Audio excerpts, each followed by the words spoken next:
നന്ദിയുണ്ട്. ഇന്നോളം എത്തിയ ഞങ്ങളുടെ ഈ സുവർണയാത്രയും നിങ്ങളുടെ ഓരോ ആഘോഷങ്ങൾക്കുമൊപ്പം ഞങ്ങളെയും ചേർത്ത് നിർത്തിയതിന്. Beauty Mark gold and diamonds, specially for you. Kondotty നഗരത്തിൽ പൊതു സ്റ്റേഡിയം ഒരുക്കാൻ കൊണ്ടോട്ടി യൂത്ത് സ്പോർട്സ് ക്ലബിന്റെ സ്ഥലം നഗരസഭയ്ക്ക് വിട്ടുകൊടുക്കാൻ ധാരണാപത്രം ഒപ്പുവെച്ച നടപടിക്കെതിരെ ഒരു വിഭാഗം ഭാരവാഹികൾ രംഗത്തെത്തി. ക്ലബിന്റെ ബൈലോ പ്രകാരം മുഴുവൻ അംഗങ്ങളെയും വിളിച്ച് ജനറൽ ബോഡി ചേർന്ന സ്ഥല കൈമാറ്റത്തിൽ ഭൂരിപക്ഷ അഭിപ്രായത്തോടെ ധാരണയിലെത്തണം.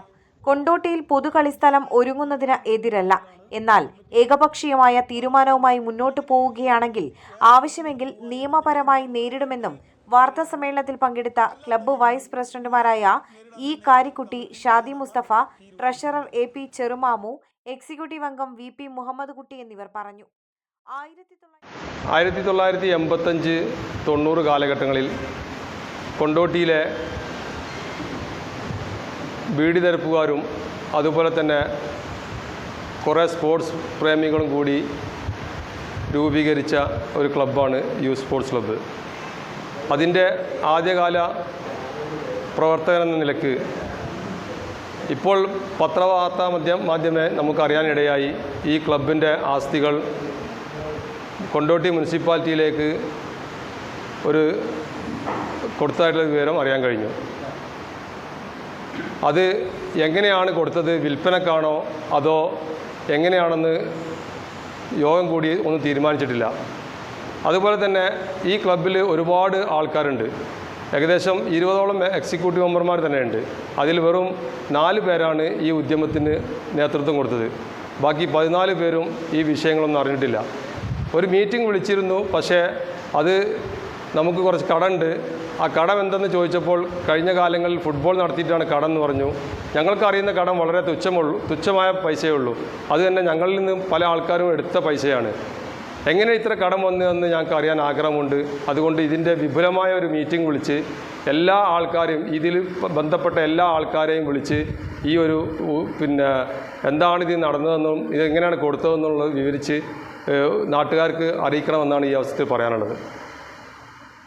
എന്തായാലും ഞാൻ പത്രത്തിലൂടെ വരുമ്പോഴാണ് ഈ ഒരു സംഭവം അറിയുന്നത്.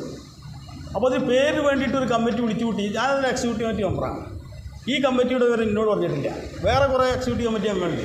അവരോട് പറഞ്ഞു, പുറത്തെ ആളുകളോട് പറഞ്ഞിട്ട് അവിടെ ഒരു കമ്മിറ്റി കൂടിയെന്നിരിക്കണേ. ആ കൂടിയ കമ്മിറ്റി തന്നെ പറഞ്ഞെന്താ, തീരുമാനിക്കാനല്ല, തീരുമാനം അറിയിക്കാൻ, ഏകപക്ഷീയമായ എടുത്ത തീരുമാനം ഇവരെ അറിയിക്കാൻ വേണ്ടിയിട്ട് അത് നടപ്പിലാക്കാൻ വന്നതാണ്. പക്ഷേ അവിടെ കൂടിയുള്ള ആളുകൾ എന്ത് ചെയ്തു, അത് അംഗീകരിക്കാൻ തയ്യാറായില്ല. അങ്ങനെ ചർച്ച യോഗം തീരുമാനമാകാതെ പിരിഞ്ഞാണ്. പിന്നെ അതിന് 3ാമത്തെ ദിവസമാണ് രാത്രി 7 മണിക്ക് പോയിട്ട് മുനിസിപ്പാലിറ്റിക്ക് ഇത് കൈമാറുന്ന ഒരു ധാരണാപത്രം കൈമാറുന്ന ഒരു ഫോട്ടോ വെച്ചിട്ട് പത്രങ്ങളോട് വരുന്ന കാണുന്നത്. അങ്ങനെ കൊടുക്കേണ്ട ഒരു സംഗതിയല്ല ഇതെന്നാണ് നമ്മുടെ അഭിപ്രായം. കമ്മിറ്റിക്ക് ഇപ്പോൾ അതിനുശേഷം ഞങ്ങൾ കമ്മിറ്റി കൂടി. ആ കമ്മിറ്റിയിൽ 14 എക്സിക്യൂട്ടീവ് കമ്മിറ്റി അംഗങ്ങൾ പങ്കെടുത്തു. അതുപോലെ തന്നെ അതിൻ്റെ മെമ്പേഴ്സ് പങ്കെടുത്തു. അത് എടുത്തൊരു തീരുമാനം എന്തായിരിക്കും, അതായത് ഇങ്ങനെ രാത്രി 7 മണിക്ക് ഏതൊരു കളവ് മുതൽ കിട്ടി കൊടുക്കുന്ന പോലെ കൊടുക്കാനുള്ളതല്ലല്ലോ ഇത്. അപ്പോൾ ഇതിന് പിന്നിൽ ത്യാഗം സഹിച്ച കുറേ ആളുകളുണ്ട്, ഇതിൻ്റെ കമ്മിറ്റി അംഗങ്ങളുണ്ട്. ഇവരുടെയൊക്കെ പൂർണ്ണ സമ്മതത്തോട് കൂടിയിട്ട് ഇത് മന്ത്രിമാരെയും അതുപോലെ തന്നെ MP, MLA തുടങ്ങിയ ജനപ്രതിനിധികൾ ഇവരും ഒക്കെ തന്നെ ഈ കൊണ്ടോട്ടിയിലെ മുഴുവൻ ക്ലബ്ബുകളുടെയും ജനങ്ങളുടെയും ഒക്കെ സാന്നിധ്യത്തിൽ വലിയൊരു ഫംഗ്ഷനാക്കിയിട്ട് കോടിക്കണക്കിന് രൂപേൻ്റെ ഒരു ആസ്തി നമ്മുടെ സർക്കാർ സ്ഥാപനത്തിൽ കൊടുക്കുമ്പോൾ, അപ്പോൾ നമ്മൾ ആ ഒരു ഫംഗ്ഷനാക്കി കൊടുക്കേണ്ടതിന് പകരം ഒരു 3-4 വ്യക്തികൾ പോയിട്ട് ഇത് കൊടുക്കുന്ന സാഹചര്യം ഉണ്ടായി. 1985-90 കാലഘട്ടങ്ങളിൽ ഫുട്ബോൾ ടൂർണമെന്റുകൾ സംഘടിപ്പിച്ചും കളിച്ചും സ്വരുക്കൂട്ടിയ തുക ഉപയോഗിച്ച് ഫുട്ബോൾ സ്റ്റേഡിയം നിർമ്മിക്കുക എന്ന ലക്ഷ്യത്തോടെയാണ് കോഴിക്കോട് പാലക്കാട് ദേശീയപാതയ്ക്കടുത്തായി നഗരമധ്യത്തിൽ തന്നെ അന്നത്തെ കമ്മിറ്റി 1.3 ഏക്കർ സ്ഥലം വിലയ്ക്ക് വാങ്ങിയത്.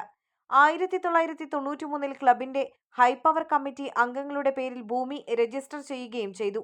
ഈ ഭൂമി വിൽപ്പന നടത്താൻ പാടില്ലെന്നും തുടർന്ന് കൊണ്ടുപോകാൻ പറ്റാത്ത സാഹചര്യം വരികയാണെങ്കിൽ സർക്കാർ ഏജൻസികൾക്ക് ദാനമായി നൽകാമെന്നും അതിന് എക്സിക്യൂട്ടീവ് കമ്മിറ്റി എടുക്കുന്ന തീരുമാനം ജനറൽ ബോഡി യോഗം വിളിച്ച് ബോധ്യപ്പെടുത്തി അംഗീകാരം വാങ്ങണമെന്നുമാണ് അന്നത്തെ വ്യവസ്ഥയെന്നും അവർ പറഞ്ഞു. Air 1 news, Kondotty. നന്ദിയുണ്ട്.